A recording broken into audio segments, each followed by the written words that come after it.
Sam Greenfield. Ah, prends ça, l'univers.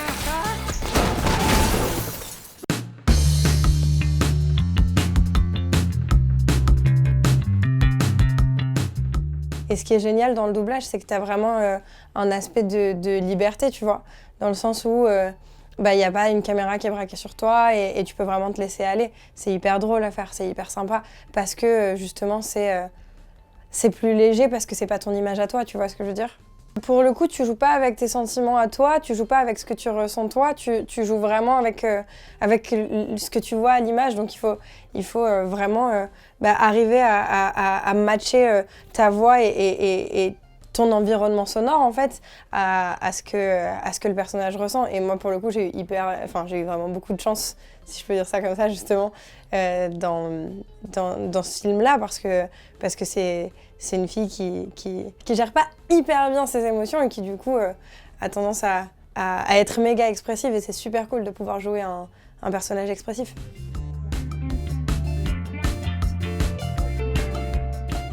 Je suis pas d'accord.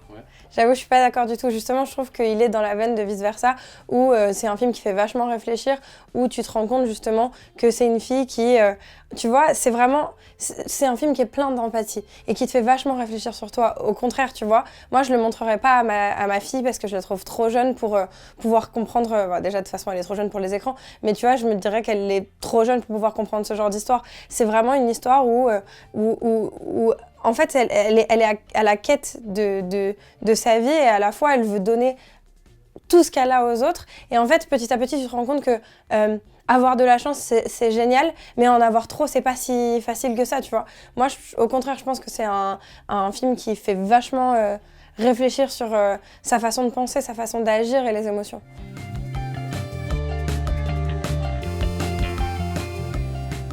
Une anecdote de malchance...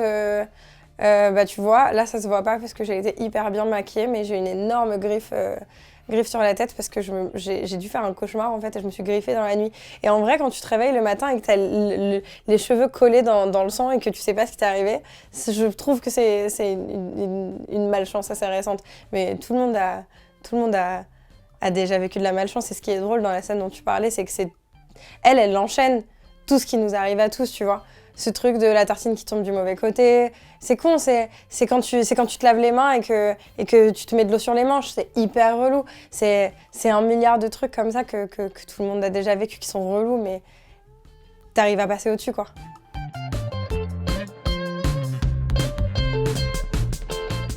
Écoute, je sais pas, moi je pense que c'est une fille qui est pleine d'empathie, donc elle rejoint vachement le héros de films d'animation parce que justement de base c'est un personnage bienveillant, donc on pourrait la comparer à plein de personnages. Tu sais quoi, moi elle me fait un peu penser à la petite sirène dans son idée de, tu sais, elle flâne un peu, elle est un peu... La seule différence, je dirais, c'est qu'elle est plus réfléchie que la petite sirène qui est un peu naïve, tu vois. Elle est un peu moins naïve, Sam, mais elle a ce truc de légèreté. De toute façon, elle a vraiment ce truc de l'héroïne type du film d'animation qui est bienveillante, qui est pleine d'empathie, à qui il va arriver 2-3 trucs un peu relous, quoi.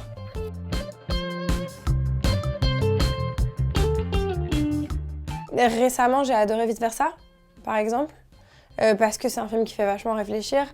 Je sais pas, en fait, j'ai tellement vu énormément de choses que c'est difficile d'en choisir un, et vraiment, j'aime beaucoup l'animation. Honnêtement, Le Voyage de Chihiro, je pense que c'est un des films qui m'a le plus marqué enfant.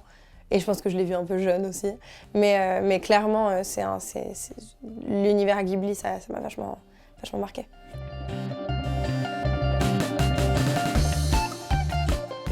Moi, ce qui pour moi est le plus intéressant dans ce film, c'est le message de se dire que, en fait, on peut avancer, quoi.